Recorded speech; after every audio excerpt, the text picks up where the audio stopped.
This week in games, Microsoft dives into AI, the Marvel Rivals team faces layoffs, and spoilers, Peter Parker is in Spider-Man 3.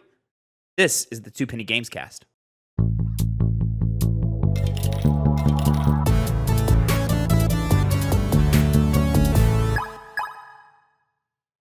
What's poppin', players? Welcome back to the Two Penny Gamescast, episode 240. I am your host, Tavin Bothel, here with my good friend and co-host. Say hello to the people, Connor Elliott.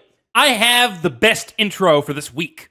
Wait till the end to find out what it is. You don't gotta talk that loud every time. When you're like, project into the mic for sure. Yeah, have energy, but you don't have to talk like this. Kevin, when you're first introducing things, you have to be full of energy, full of grit, full of I'm looking for the word. Yeah, punch. Sure. Yeah. Sure. Yeah. Whatever. All right. You took the wind out of my sails. I don't know what to say. Ladies and gentlemen, this is the Two Penny Gamescast. Each week, me and Connor come to you with the nerdy news you need to know concerning the video game industry. We each come to you with two topics, two pennies, if you will, and we give you our 2 cents on them.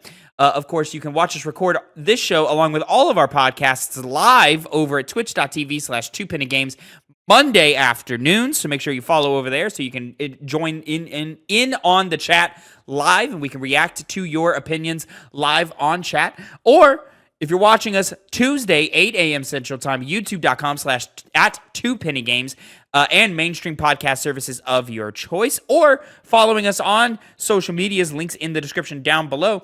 We can incorporate your 2 pennies into the show, just like Christian Vachon 9709 on the Something Feels Off About the Snake Eater remake video says, my speculation is that they needed to fix the enemy AI to make it more challenging on the new style of gameplay. My biggest concern is the small level design. Will they expand areas? Now, in terms of the level design, they've already said that they are making an incredibly faithful remake of the game, so this is going to be one for one. The level design is going to be exactly like it was in the original game. But I think that's okay. The important part is that they get the scale of the players correct in terms of how big they are in the environments. Most notably, Connor, a game that didn't nail this was Resident Evil 6. Environments too big for the player characters. If you notice, there's like things like chairs and tables that like come up to your waist. Like it makes no sense. They're like chairs for giants, not for normal human beings. Snake Eater, Delta Snake Eater, I'm sure trees will feel about the right size of trees in coordination with Snake and how he plays in the game, you know? So, like, and also, the maps in Snake Eater are decent sizes. Like, decent enough to where you can play around and experiment with all that. So, as long as the scale is still proportionate to the player characters in the correct ways, there's going to be plenty of space to run around, play around, and have fun in that game, right? But I'm going to push back. I don't think enemy AI is enough because we had hands-on previews for this game last August. So that means I was wrong last episode where I said November, Connor. August to August, one full calendar year, you're just working on enemy AI.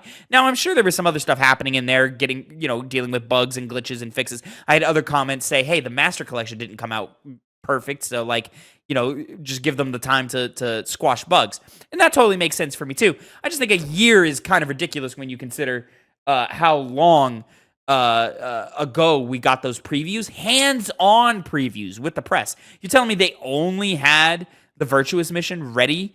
I mean, I'm sure that's all they had ready, but like that's all they had done to that point. They needed another calendar year to finish the game.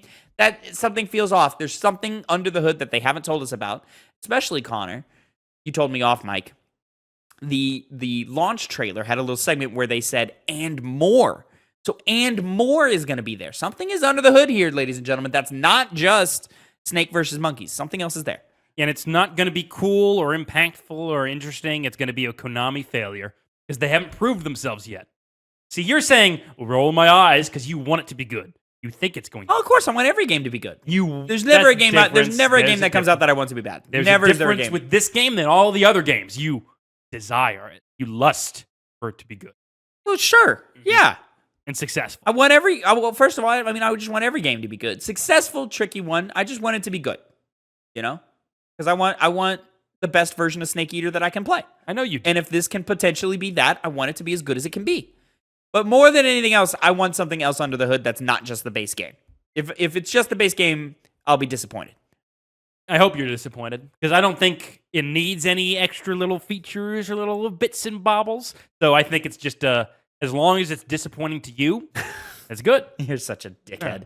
Anyways, ladies and gentlemen, this is, of course, the Two Penny Games cast. I already did all the intro stuff, so we can just move right along into our first topic of the day, can't we? Yeah, shut up. Yeah. Of course, ladies and gentlemen, we do write out all of our stories, or I should say Connor Elliott himself here writes out all the stories. So make sure that you subscribe to our Substack, TwoPennyGamesNews.substack.com, and make sure you follow us over there so you can read all of the articles that we play over there. We also try and keep the podcast feed updated, but it doesn't auto-update, and sometimes we forget. Often we forget, so, it's just a thing. We're trying our best. We're going to figure out how to get that fixed. I do need to go back and update that. Yeah, I don't know how to fix it. How do we fix it? I don't know. Every other site updates fine. This one, pain in my ass. It's annoying. Anyways, moving on. First topic of the day, my first penny of the day. Marvel rival publisher NetEase lays off Seattle team. Following news of layoffs at NetEase's Seattle studio last Wednesday, the Marvel Rivals publisher is reportedly set to cut a number of other jobs in reconstruction efforts. Announcement of the layoffs came from now former game director Thaddeus Sasser, great name, in a LinkedIn post where he subsequently endorses former coworker Gary McGee's skills to, quote, help find these incredible people new jobs. Sasser's LinkedIn profile described his team focus being on game and level design, with another post from Sasser claiming the idea of team-ups where specific pairings of characters allow for special moves or conditions to occur originated from him.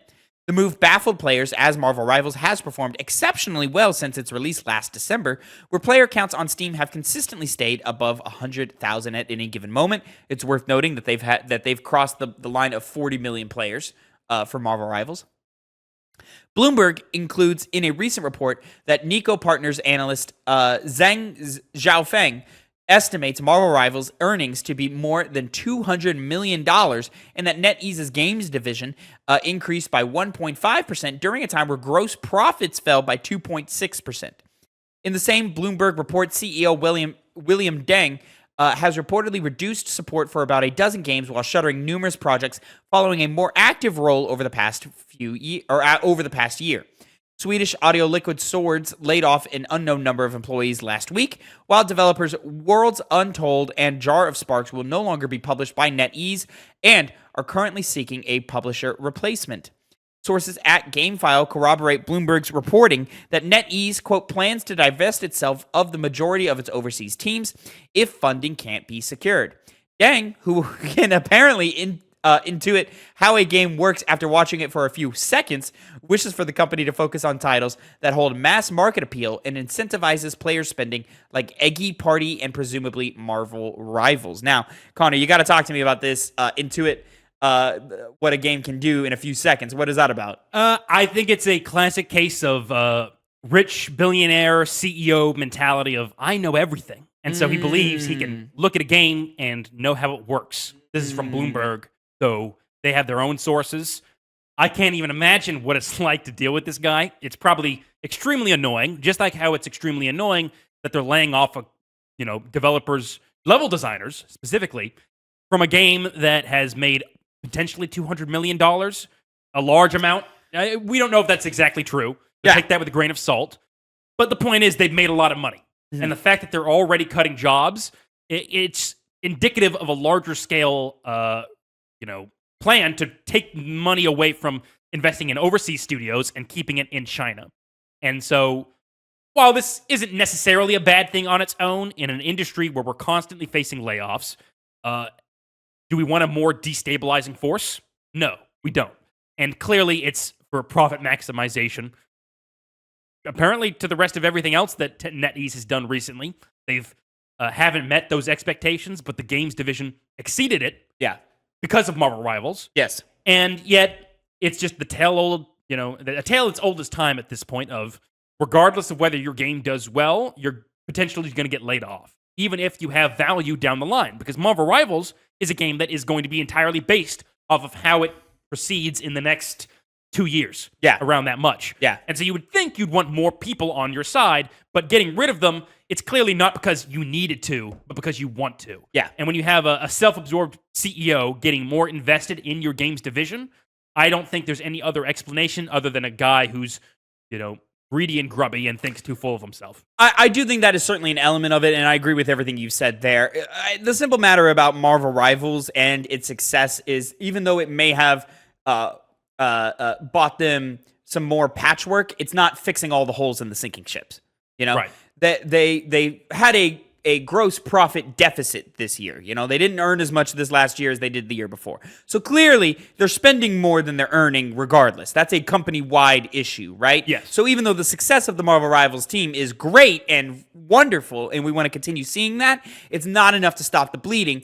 And when you're bleeding from everywhere, the solution from up high is to make drastic cuts around so that we can just get everybody below that thing. It's the matter of, okay, we can lay off 10% of the workforce across the board, or we can shut down entire studios, And some of those studios do bring in revenue, and even though they would meet the chopping block, is it better to just to kind of shrink them down in order to kind of keep that revenue up? It's that weird business stuff where, like, you got to think of the bigger picture there. Now, I have no doubt that the CEO of NetEase Games has probably got some greed in him, and is probably clearly full of himself, hoarding more of the money than he needs to, right? But I do think things such as, this follows the trend that we've been seeing for the last couple of years of the money's shoring up. There's not enough money to go around, in the size, at the state of things, the scale of things, how we've been operating in the industry. There's not enough money to keep that sustainably, right?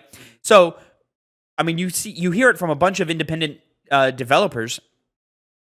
There's no money. Nobody's looking to publish your game, So that's really the tricky part. And so NetEase here, I think, has a very, very tricky problem here where they're looking for funding and there isn't any going around. Marvel Rivals, great source of funding right now. Hopefully it will be able to, stop the sinking ship, but we're still sinking right now. Yeah, but the core issue that I keep thinking about is you already seem to be doing that with closing studios and closing projects overseas. Yeah. And they also were, I didn't include it in the piece, but they themselves aren't even coming out with a game from their own Chinese studios until, I believe, 2026. Yeah. Is when it's planned I to. imagine, Marvel Rivals is going to hold us down all year. Exactly. And I'm sure that was their plan from the beginning anyway. They knew they weren't putting out a game. Marvel Rivals hit in December so that it can hit a good, fiscal year. Yeah. Check. It can hit the fiscal year in a good way. And so now, we're looking at wild success through Marvel Rivals. Yes, we have to shrink the team down. Yes, it's mostly, if not all, entirely affecting overseas things like their Seattle team here. But, these might just be the necessary things that we have to do. Now, is there other ways? Is there better ways? Is there more moral ways? Probably. But this is the world we live in and what we got to deal with. I'm not saying it's right. I'm not saying it's good. I'm not saying that we can't do better. We absolutely can do better. We should do better. But this is the trend. This is the hellscape that we have to live in right now. I just push back on the notion that the layoffs, as they pertain to Marvel Rivals developers, was not based off of any kind of cold rationale of saving money, but rather just we're axing people's jobs. They're overseas. Get rid of them. Because they clearly add value. If we take the Thaddeus at his word, and I have no reason not to, he even came up with an entire aspect of the game that's incredibly fun and people love. The team-up abilities. So these people had a value. They showed it, and yet they still got shuttered. All the other studios, that's fine. It sucks, but especially in the case it's not fine. I think it overall is, particularly with Jar of Sparks, not with Liquid Swords, because those were just layoffs. Well, I was also reading there's a lot of major developers under the NetEase branch that are currently being auctioned off or they're trying to find someone to buy them out, most notably Quantic Dream. Yeah, we're not seeing the end of this. They're going to be doing it even more so. It's probably going to be given a bigger spotlight due to Marvel Rivals now. Which good luck getting Star Wars Eclipse out the door at this rate. They were questioning that as well. They were, they're iffy on their projects. We don't know exactly what they're going to do, but I was saying it's good in the sense that Jar of Sparks and Worlds Untold aren't being published by them anymore, because I feel like a lot of the power that these, greedy corporations lie is in the publishers. Like Saber Interactive, for example, they were under Embracer Group, and now they're able to do their own thing, and I think they're going to prosper a lot more because of that, and I believe that needs to be a greater standard within the industry, rather than just relying on the benevolence of these big guys who clearly will cut you the moment they get the chance to do so. This being a case example of it, because core of it, Marvel Rivals, why are you cutting these guys? You're not doing it because you need to. You want to because it's part of an ongoing plan. I mean, quite frankly, I'm sure it's much more expensive to keep studios that are overseas as opposed to ones that are at least on your side of the hemisphere. You know, like whether they keep it all in Chinese or not, like I'm sure like it's cheaper for them to fund studios in Japan, to fund studios in Korea, as opposed to fund studios in America, you know, or in any of the Americas. You know, that's where things get a little dangerous. Now, of course, you might correct me here and say, oh, they're cutting across the board in other countries as well. But it's just cheaper to keep it all in-house in the same country that you're in, regardless. So the Seattle team is getting cut because they are overseas. Yes. Yeah, they're, like, undeniably. But as unfortunate as that is, that's the way that they can keep the ship up. You know what I'm saying? As I continue to use this sinking ship metaphor. I just don't think that makes sense with the Seattle team. They are, I cannot remember because it's a Japanese name. It was one of the people who made it's a Japanese studio. It was recently founded by, I think, an ex-Yakuza creator. I can't recall what games they've made so far, but they were getting cut as well. Like, I think funding for right now. Okay. So it clearly is just China where they want to focus on it. I mean, yeah, that makes sense. But it's kind of hard to say, oh, well, that's an okay thing to do while we're in the I'm not saying it's okay. I'm just saying that this is the reality of the situation. Yes, justifiable from the cold-hearted business perspective of it. And that's where I really want to land is the video game industry is sinister as hell right now. Yeah. Like, you don't see this in any other entertainment medium where we are just throwing artists away. Maybe the music industry a little bit, but usually that's a much smaller team. We are seeing in mass a massive amount of artists like just get abused, taken advantage of, and discarded in mass in numbers we've never seen before. This is why industries like the movie, the film, and TV industries have unions. Is to protect your rights in these scenarios. These Marvel Rivals Seattle studio guys, they don't have the rights in the scenario because they're all, you know, at the beck and call of some billionaire at the top, and that's super unfortunate. When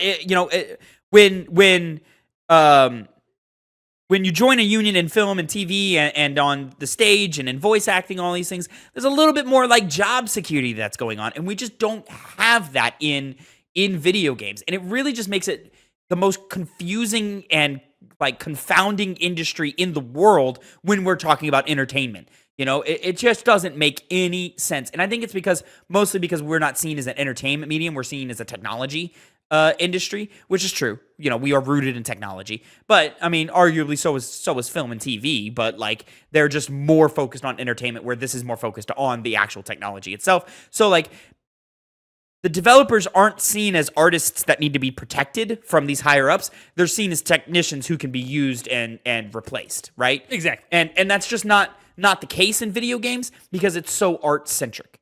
And so it's just really unfortunate that we're just seemingly nowhere near the end of it. You know, I was watching an interview by Greg Miller of Kind of Funny, who interviewed Matt Pescatella. Was that who it was? I know that name. Was he connected to a studio that got? He's a big numbers guy. He's someone who really breaks down. Matt Pescatella. Yeah, he breaks down like all the NPDs and industry stats and the current state of the industry, like the real nitty gritty number stuff and so forth. It was a fantastic interview. I absolutely recommend watching it. I'm not going to be able to paraphrase what was said in that correctly, so make sure if you're watching and listening to this to go give that a check out as sort of a required reading. Connor, I recommend that you go and check that interview out. It's very fascinating stuff, and it's just like sort of like a little bit more insight into how these things work. You know. When you talk about green lighting projects, when you talk about red lighting or canceling projects, how all that works, the different benchmarks and checkpoints that they set up along the way, the different scales that they work with in terms of estimated profits, estimated spending, and all of that, so forth. It was a really, really fascinating interview. I really recommend watching it, but like, it just further cemented to me that when these things happen, they know it's happening well in advance. It's not like executive teams, leadership teams aren't like caught off guard by this. I'm talking at the higher level. Obviously, the leader of the Seattle team didn't know he was going to get fired for his super successful game. And that's very, very disappointing that it all happened. But it just goes to show that, like, guys, our planning was bad. the industry had very bad planning coming out of the pandemic, very bad planning. And instead of recognizing that the spike in sales during 2020 and 2021 was the ceiling, they thought it was the new medium, and it's not. And so it's really, really unfortunate that we now have to suffer the consequences of this. And sure, now we're still getting a lot of games, and we're still getting a lot of great games at this point. But what are we getting in 5 years? With this mass exodus, like if you think the PlayStation 5 doesn't have games, man, nobody's gonna have games in 5 to 10 years. Because we fired all the artists and they got disenfranchised and they just don't care. Or we're just going to have to humble ourselves as an industry and take a step backwards, because the tech race to be the most fidelity driven, the most beautiful graphics, the most cutting edge technology has inflated our budgets to the point to where it's now working against us. We're eating our own tail, at this point. Yeah. It's not going to get better in the near future. Well, Connor, it may not get better, but some of that hard-driven technology race things that I was just talking about might be simplified in the near future, purely based off of this next news story we have, our second topic of the day. Your first, Penny. Take it away, my friend. Microsoft introduces AI model to, quote, effectively support human creatives, end quote, within gaming industry. Microsoft announced its next exploration into generative AI this Wednesday with the World and Human Action Model, WHAM, titled Muse, to, quote, generate game visuals, controller actions, or both, end quote. The AI model, created by Microsoft Research Game Intelligence and Teachable AI Experiences, TIX, in collaboration with Ninja Theory, the developer behind the Hellblade series, using their now defunct game Bleeding Edge as a source of experimentation. Here there's a little chart. It shows the progression of how the AI has gone based off of how much it's been how much tests it's based off of. Subscribe to TwoPennyGames news.substack.com. Quote, it's been amazing to see the variety of ways Microsoft Research has used the bleeding edge environment and data to explore novel techniques in a rapidly moving AI industry, said Ninja Theory's technical director Gavin Costello. From the hackathon that started it all, where we first integrated AI into Bleeding Edge, to building AI agents that could behave more like human players, to the World and Human Action Model being able to dream up entirely new sequences of Bleeding Edge gameplay under human guidance. It's been eye-opening to see potential this type of technology has, end quote. Those supposedly ethical methods of obtaining data from Bleeding Edge, blurry videos showcase generated gameplay based off a second of human gameplay and 9 seconds of controller inputs that improved following training updates as shown above. An Xbox Wire article by Microsoft's corporate vice president of gaming AI, Fatima Kardar, expounds upon the implications of Muse in gaming, specifically in preserving and playing older titles and assisting developers in prototyping their games. Quote, we believe this could radically change how we preserve and experience classic games in the future and make them accessible to more players, Kadar writes. To imagine that beloved games lost to time and hardware advancement could one day be played on any screen with Xbox is an exciting possibility for us. Another opportunity we are exploring is how Muse can help game teams prototype new gameplay experiences during the creative process and introduce new content, end quote. Much of the focus presenting Muse was on their involvement of game creators to ensure developers don't feel, quote, excluded or, quote, caught off guard.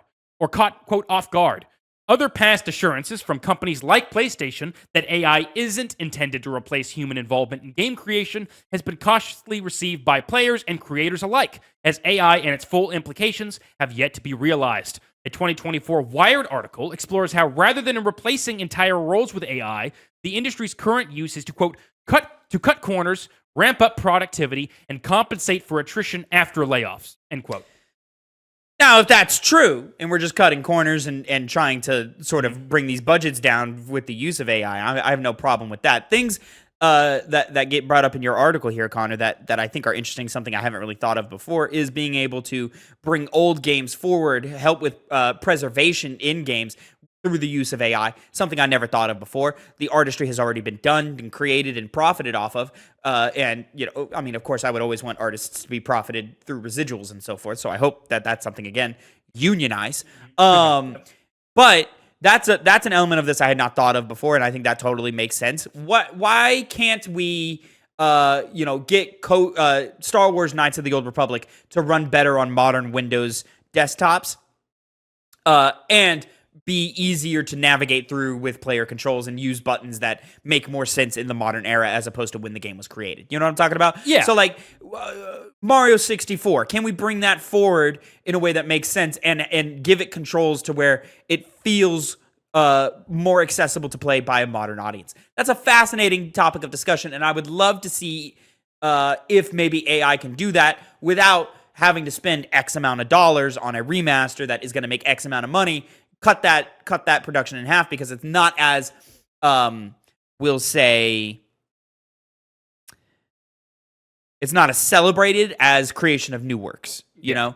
Now, of course, I say all of that with a grain of salt and a lot of skepticism, because it's so easily foreseeable that these executives and these corporate stooges who don't really know anything about the art or really the technology or the culture of games or care about any of those things could so very easily just say, oh, we can get an AI to make a game. All right, cut the development team. We don't need them.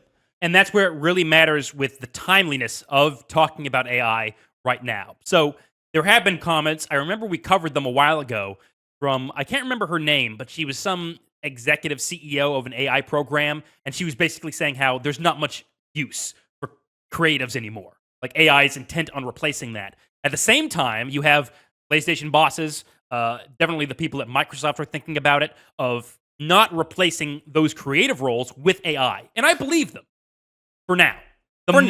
They're speaking from the perspective of how is this going to be beneficial right now. They're, of course, looking down the line, but as an emerging technology, we don't know what down the line exactly means. And so when it comes to it, as you said, the moment that's on the table of, oh, we can replace creatives, all of these words, these assurances will not matter. Yeah. So they only matter right now. Yeah. They'll be easily subject to change, especially when a lot of the people who are promoting things like this are not the executives in the boardroom. They at least are, they have some desire to want to make good games or are in love with game creation in some way. But that's not going to win out when you're talking with a company, especially ones that are as big as Microsoft or Sony or Nintendo even. Yeah. So it's a difficult conversation to have with our limited knowledge of things. Yeah, and I mean, the next step, like, I'm hypothesizing how it can be used to help, where it can help, but there's always a double-edged sword to all elements of this. I was thinking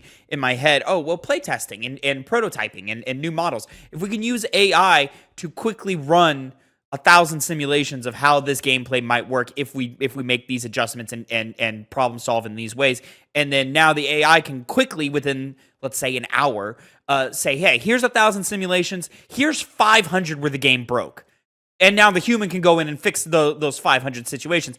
But then start taking money out of playtester pockets. Exactly. And for a lot of people in this industry, playtesting is their way in, is their foot in the door through playtesting, right? So, like, there's always a double-edged sword in all of this. Somebody is going to lose a job because of this. There's no way around it. But maybe we as creatives or we as industry focused people, we can find new pathways for these people. We can find new jobs for them that they didn't have before, I mean, I always think about there's a Neil deGrasse Tyson clip who, when he points out science nerd, he points out how quickly the horse-drawn carriage industry, which was the main way of transportation, just disappeared overnight and turned into the automotive industry, right?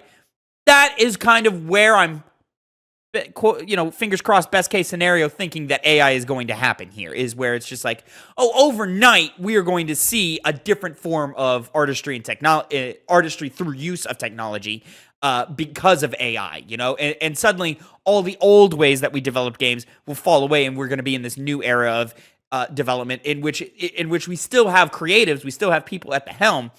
It's just made in a very different way. Exactly, and in that same vein, talking about prototyping, which seems to be the most positive thing in all of this, there's some negatives and positives to it. Potential negatives and positives, because again, I'm not completely sure of how these things are going to be used. But if you're able to use AI in a way where it gets games quicker out the door while still involving those creative processes, that's a way you could potentially get around what we're dealing with right now, which is tons of layoffs, somewhat being connected to the long amount of time it takes to make video games. And if you can shorten that up, there's less of profit being lost over time, and so you can then justify keeping jobs that you otherwise would have to get rid of. Again, a lot of this not only comes to the technology of AI and what it's capable of, but what the heads of the companies are going to decide in how they use it. Because they could, keep people on and allow themselves to get more games out, or they can think, well, why don't we get games out quicker while also cutting jobs where we can to maximize profits? Because that's how these people typically think. The pro part, I forgot what I was going to say, but it can possibly get it to where I've seen it happen a lot in the movie industry, where they'll base things off of what do they say? Not even audience viewership, but they test. Just test how screenings. People, they'll not even screenings. Before that, where they're like, "Hey, will this be a marketable thing for whoever it is we're trying to market to?" No, our internal studies say no, so we'll say we're not going to go along with it. I know Barry, the TV show, very funny, good television program, has an actress who's trying to get in to the, I guess it was a filmmaking process, and it was cut down because, well, our metrics didn't make it think that it's going to be successful. Now, in that same vein, the use of AI may prematurely be used to say, oh, we're going to cancel this game project because our AI model isn't predicting that it's going to come out all that well. Again, these people think very cutthroaty when it comes down to trying to save money. And in the fully realized version of what AI exactly is, that could just make problems even worse rather than make them better. I can be optimistic about it, but in reality, I just don't know.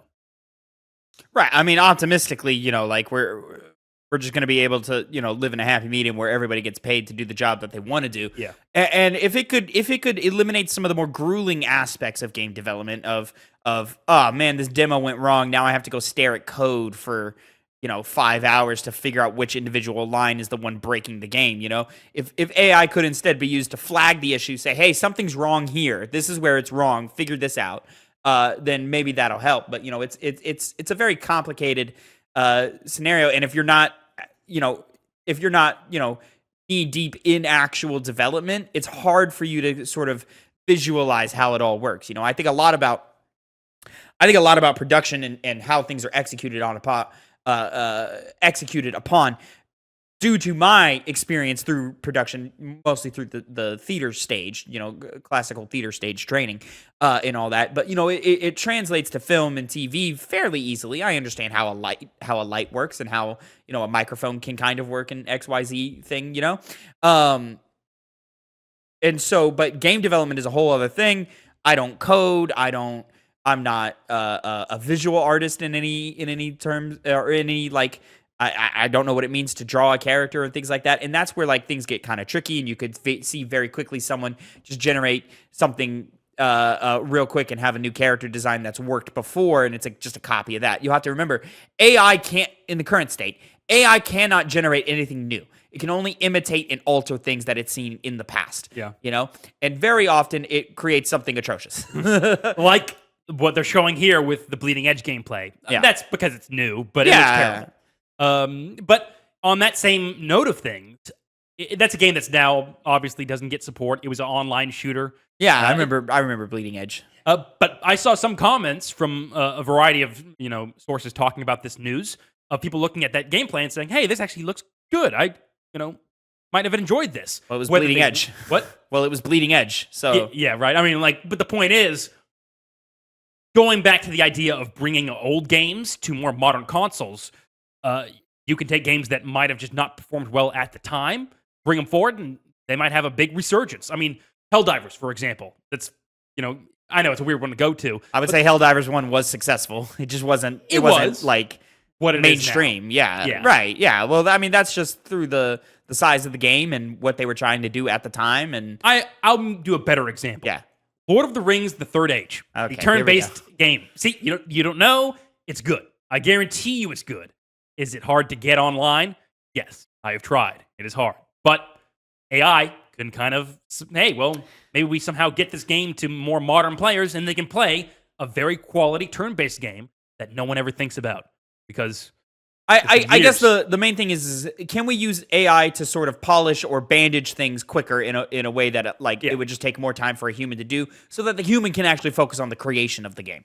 You know, that's the ideal thing, is that all of the egregious parts of development are easier, and maybe we can get some things done a little faster. You and I lament all the time. We miss when we could have entire trilogies out on one game console. Can we do that with AI again, but still have the number of people that are creating still creating? You know, that's a tricky balance, and the realist and even the pessimist in me says, they're the corporate money driven executives the capitalists of the world are gonna ruin this for everybody. I even though I don't know and I could be very optimistic for the most part, my outlook on AI is going to be, I think, a net negative when we become more fully realized. I'm hoping it's not. We'll have to see. But we will have to see. We'll have to see. I mean, I think there's a solid part of us that just cannot comprehend the full capabilities of AI until we actually have it, you know? Much in the same case of how does somebody pre-1960 know that we can go to the moon?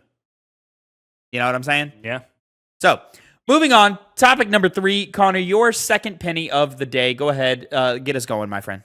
Hasbro and Space Marine 2 developer team up for AAA game. Hasbro CEO Chris Cox. Dude, let's take a pause. I know. How many banger names do we got going on? C-O-C-K, by the way, guys. Not some other, not like the Koch brothers. C-O-C, but like K-O-C-H. Chris Cox? Bro, you're a fucking Marvel character, man. That's a great name, man. What was the last guy's name? Something Sasser? Thaddeus Sasser? Sassar, yes. Sassar? Sasser. It read like Sasser. That's a great name, bro. Yeah. Thaddeus alone. Yeah. Moving on. But Chris Cox, he got made fun of like crazy.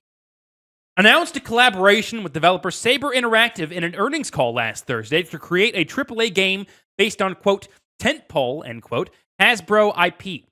The unknown IP will be adapted into a single-player, multiplayer action game, making use of Saber's swarm tech, which allows for combat against overwhelming groups of enemies at the same time. This comes as part of Hasbro's plan of a, quote, playing to win, end quote, strategy to carry the company through 2027, focusing on a, quote, mission to create joy and community through the magic of play, end quote. The success of games like Baldur's Gate 3 makes Dungeons & Dragons the front-runner IP to be adapted, but others, including Transformers, G.I. Joe, and Magic the Gathering, also fits the bill for being able to make the most out of the swarm system and action-oriented gameplay.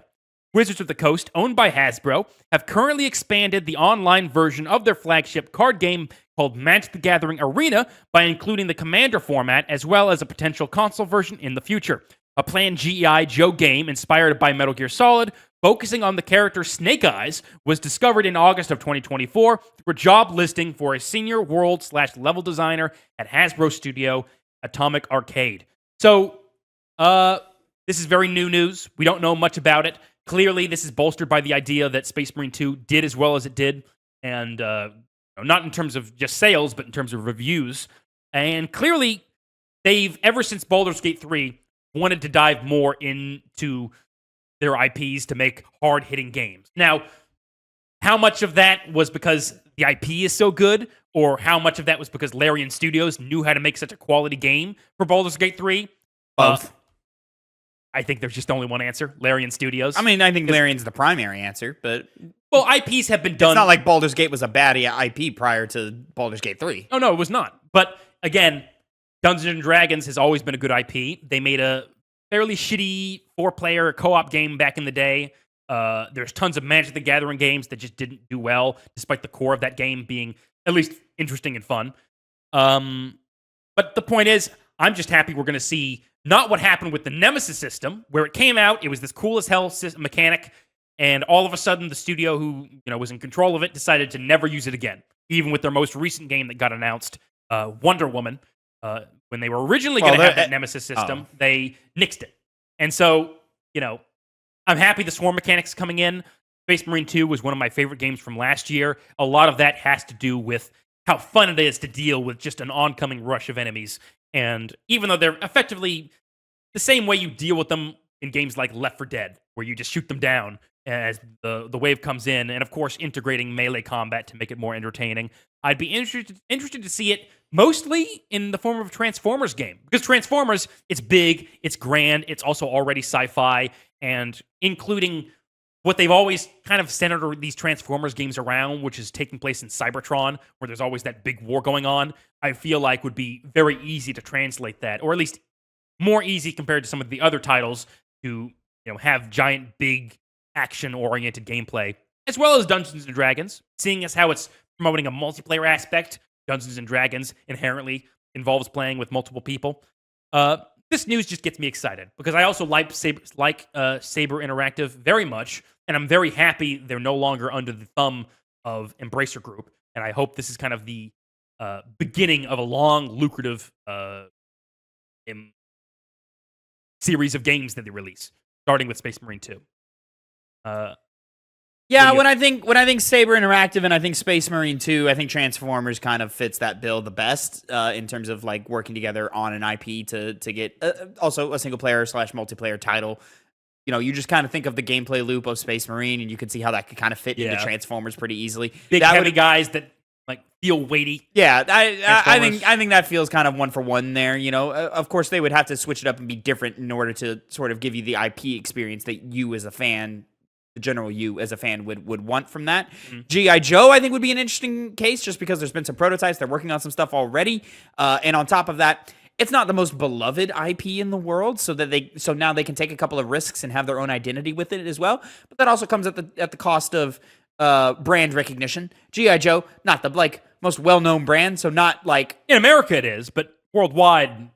I mean, even in America, it's not like it's been relevant. No. We've had a couple of movies that have been, I think they made a lot of money, though.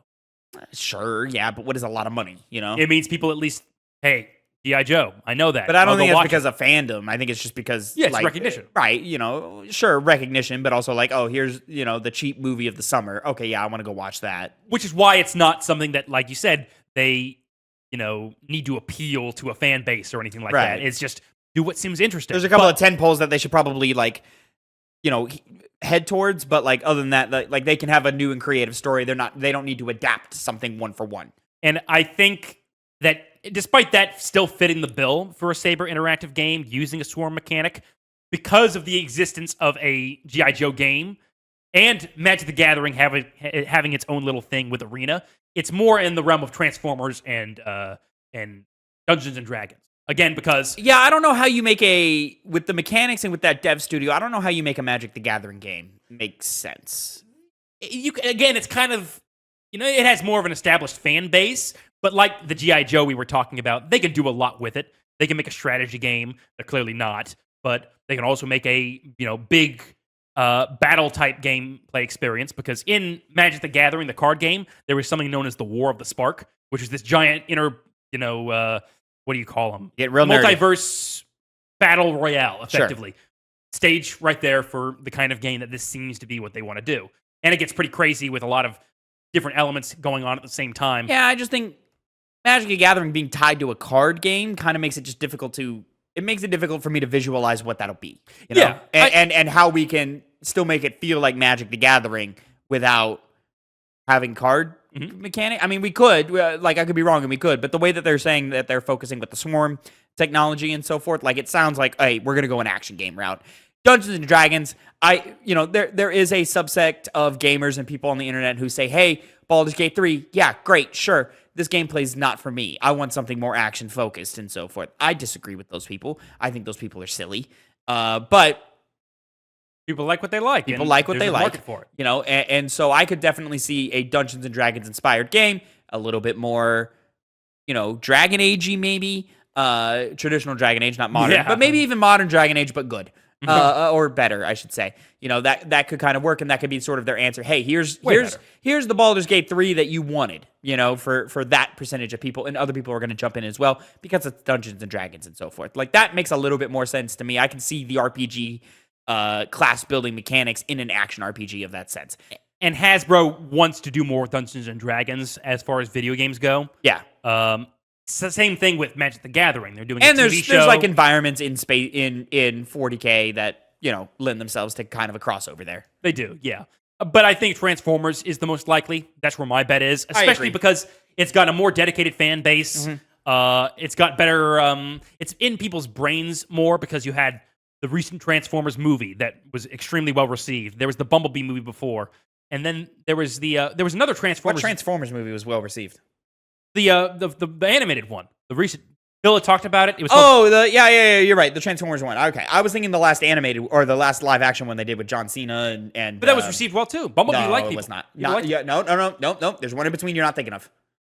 One with John Cena in it. Oh, I guess John Cena was in Bumblebee. There was another one with John Cena in it. Yeah. Yes. Yeah. And then at the end, the post-credit scene was a crossover with G.I. Joe, and they're bringing the two universes together. It bombed. It did not do well. Oh, I had kids were a big part of it. I thought. I don't know. There's always kids or something in the big part of something here. Let's remove that one from the equation. The other good Transformers movies that have come out have given it more goodwill. And again, those older Transformers games, they're not that old, but they were extremely fun to play. And that was in a period of time where Rise of the Beasts. Yeah. Oh, that one. Yeah. Yeah, no, that was Yeah, people didn't like that one. No, that's fair. Yeah. But I mean, like we've had modern Transformers games at a much smaller scale, usually done by like Platinum Games or something like that, you know? Yeah. And they're typically received well by fans of both Platinum Games and by Transformers fans and so forth. So like there's already a bit of a blueprint there, but also like, you know, if you want to, you know, give it a little bit more grit, give it a little bit more budget for sure, and have it be more of a full AAA experience. A full AAA experience. I think Saber's a more than qualified team to do that and to give it the love and passion that others have. I agree with you. I think Transformers is the probable bet here. Guess we'll see relatively soon since their plans are in 2027. But that was the other last part where is this something that's older news and we're just now hearing about it, or they just paired with them and we'd see it from a distance away? I mean, I don't think it's like it's not something that they've been keeping secret for like 5 years. That's the thing. You know, maybe it is. You know, it's probably just been a thing that's been in talks for the last year or so, and then they've signed the pages and they're going forward with it. Most likely, but is what I would guess. Mm-hmm. Moving on to our final topic of the day, my second penny of the day. Peter Parker won't be couched for next installment in Marvel's Spider-Man series, according to voice actor.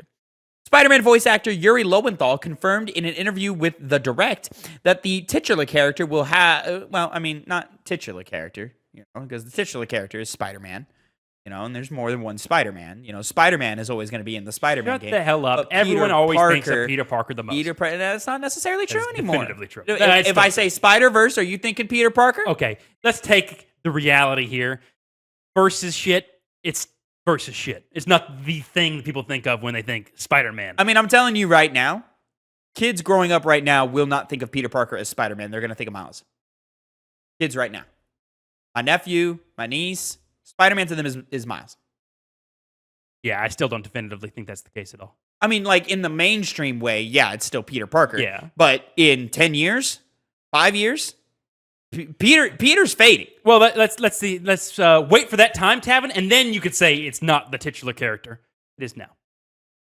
I can almost guarantee you we will never have a live action Peter Parker ever again. Also, it's still a titular character because Spider-Man's a titular character. Yeah. But you're speaking specifically on Peter Parker, and the titular character extends to both of them. Well, I'm speaking of Spider-Man. He just happened to play the Peter Parker Spider-Man, but it's still Spider-Man. Titular character. They don't call it Peter Parker Spider-Man. They call it Spider-Man. Listen, I was nitpicking. You're nitpicking the nitpick, and now we're at a level of nitpick that just does not matter anymore. Don't nitpick them. No, because it's a valid nitpick. It was a valid nitpick. All right, it was a valid nitpick. No. It was a valid actually, and now you're actuallying the actually, and nobody cares about the actually of the actually. But everybody cares about the word valid, and it was never valid. The titular character, not the titular character, Peter Parker, will be heavily involved in the inevitable Spider-Man 3. There are a few things that I can say about this game, but you have somehow landed on one thing that I can answer, and that's yes, Peter is not gone, Lowenthal said. He will be part of the next game, and he won't be relegated to the couch, I promise. The previous game, we don't need fans. We don't need spoilers, Connor. We don't need spoilers. Developer Insomniac Games confirmed Spider-Man 2 won't receive story DLC in a PlayStation blog post, writing, quote, "While we have no additional story content planned for Marvel's Spider-Man 2, we're delighted to bring all of our previously released post-launch content to the PC version, including New Game Plus, new suits and color variants, photo mode features, and more." I think Spider-Man 2 on PC is doing well as well, if I remember correctly. So here's the thing. First of all, I did let people know at the beginning, spoilers ahead if you dare. Where is Very that? top. Where is that? Right. Oh, okay. Gotcha. You can't say I didn't. Fair. But we're on a, No, I know this for this podcast. This platform, not so much. We didn't do that because I never read the.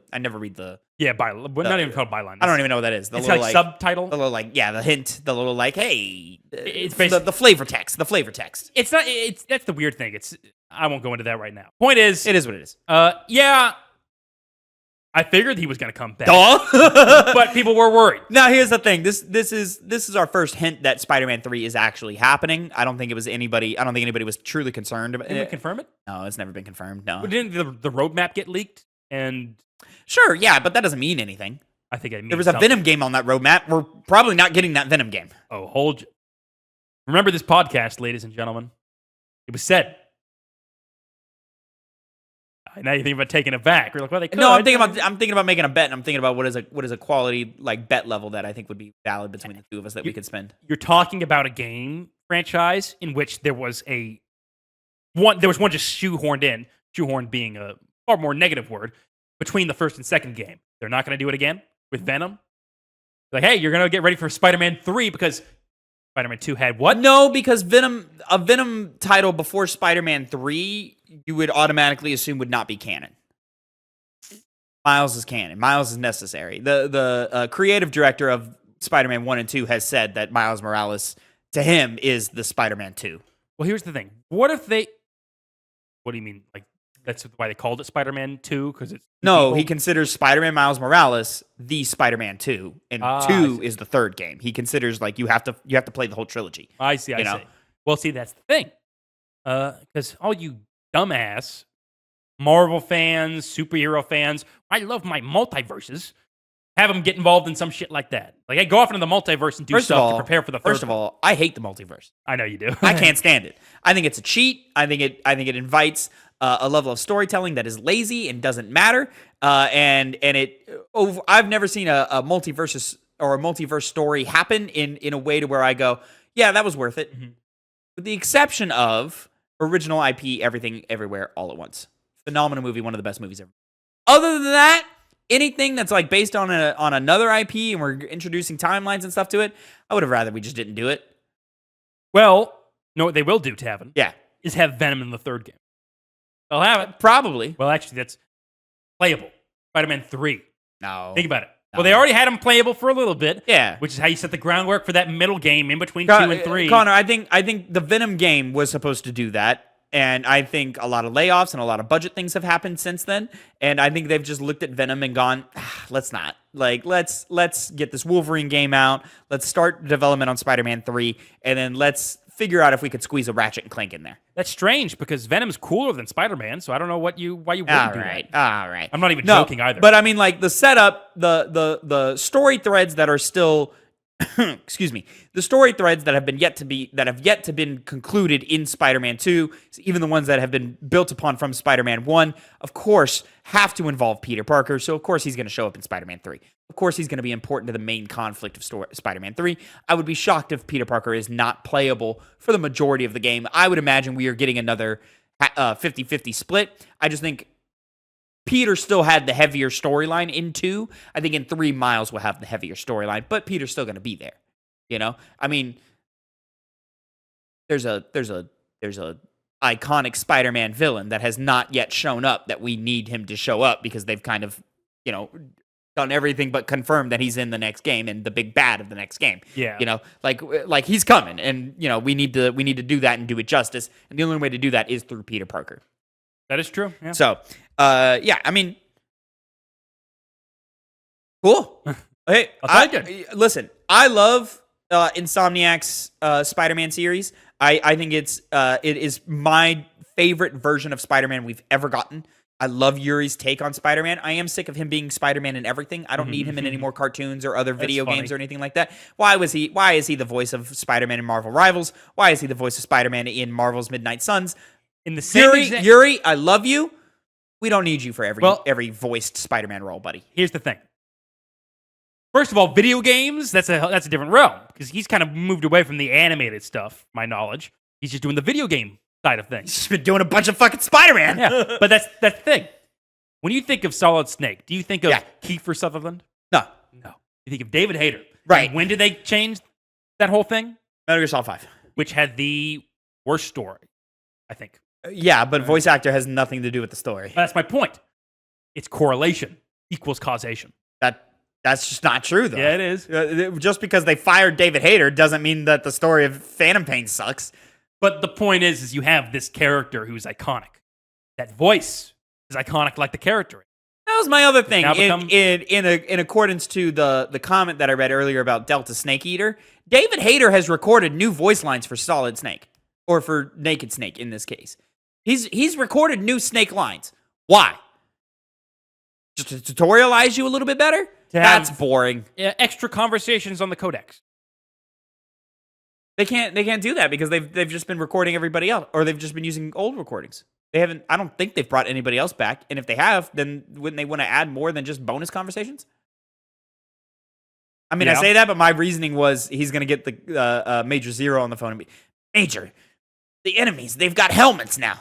Snake, I need you to shoot the helmet off the soldier before you score your next headshot. Make sure your aiming is up to par. You know? Major Zero was a crackpot loop. What did he even do of substantial worth? What do you mean? What did he even do? He was the head. He was the head of the operation. He led the operation. The Colonel from Metal Gear Solid 1 and the fake Colonel, spoiler alert, from Metal Gear Solid 2, that guy at least was like, oh, I'm going to call this guy. I'm going to get useful information that I need. I'll give you Colonel Campbell in the first game. Major Zero is better than the Colonel in the second game. Yeah. Or joke. And you don't know this, but Major Zero is better than the Colonel in the fourth game also. Is a Colonel in the fourth game? I mean, Colonel Campbell comes back. Oh. Listen, Connor, everybody's in that game. Fair enough. If you can think of a character, they're there. You know, they're there. Johnny. Oh, I know. He's there. He's there. Oh, he's more than there. Do you know anything that happens in that character? He is in there. Do you know what happens to that character? Oh, I do. You know where that character's story ends in that game? Yep. Fucking stupid. He's a mainstay. Who else could be? Who else is deserving of that spot? Guns of the Patriots review coming in a few months. Subscribe for that. Anyways, what we're talking about, Spider-Man. I'm excited. Yeah, I expect Peter Parker to be part of that game. I do not expect Peter Parker to be in Spider-Man 4, if there is a Spider-Man 4 in 10 years, you know? That'll be the multiverses. I see now. It's going to happen. No, I think it's going to happen. No, I think you just cycle Peter out and you put the other chick in there whose name I always forget. Wow. I forget her name. I don't know her. Chick too? Silk. Yeah, they were Chick? Whoever Silk is. What's Woman? her name? I don't know her name. Woman? Yeah. Yeah, Chick. She's a chick. She's a spider chick, you know? So you have said it again. I don't know what her fucking name is. Spider-Man is, like, the next thing you should think of is Spider-Woman. It's just a W-O to it. Now all of a sudden you're saying Spider-Chick. I mean, Spider... yeah, that says a lot about you, I guess Tavin. Gwen is usually Spider-Woman. There you go. Fuck, what is her name? What is Silk's name? Silk? That's the character's name? That's the alter ego. Or the alias. It's the alias. That's her superhero name is Silk. That's all that matters. What's her name? Does it matter? Is it always the same? I'm just letting down a lot of Spider-Man fans now. You know what I'm saying? Yourself included. I can't believe I literally heard it yesterday. I heard the name yesterday, and I can't remember it. Anyways, if there's a Spider-Man 4, it's going to be Miles, hopefully alone. I would like a standalone Miles numbered title, you know? It shouldn't be Spider-Man 3, but if we continue the franchise off of that, it should be Spider-Man 4. But, you know, if we want to bring in the Silk character as playable, I would prefer to wait till 5, but, you know, it is what it is. Yeah. I like Miles. I know you do. I like Miles a lot. You like a lot of things. I do. Anything connected to Spider-Man. I like a lot of things. You know what I don't like? I don't like, ladies and gentlemen, that you're not subscribed to the TwoPennyGames YouTube channel or mainstream podcast services of your choice. So make sure you go ahead and hit that subscribe button. Help us. We're almost to 500 subscribers. That is when we can start being eligible for memberships. help us out. Hit that subscribe button down below so that we can start making some money off of this thing and maybe doing some cooler, more advanced content. Make sure you subscribe. We do have something coming along the way, and it's very exciting. It's very exciting. Look at you. That bullshit-ass game. Why do I have this? Watch our piggy bank. Piggy bank, Saturday, 8 a.m. Central Time, youtube.com/@TwoPennyGames. You'll know that if you subscribe. Get us to 500, please, and thank you. Until next time, have a great time. Remember, this is the Two Penny Gamescast. You can catch us every Tuesday, 8 a.m. Central Time, youtube.com/@TwoPennyGames, and mainstream podcast services of your choice. Next week, the Two Penny Game Club returns with Signalis, the review of Signalis. Very exciting stuff. Time for us to crack open our little fingers and play ourselves a nice little indie game, and put it on the list with everything else. Spoiler alert, the next game is Kingdom Hearts 1. Probably. Could be wrong. It could be. Could be. He could shock us. Could shock us. He's not going to. He should do Going Commando. I'm just saying. Shut up. It's a good game. It's a good game. I want to play it, not Kingdom Hearts. That's why you want that. I do want to play that over Kingdom Hearts. Yeah. I know. Yeah. So, anyways, until next time, make sure you have a great time. And Connor, say goodbye to the people. I have an idea. Oh?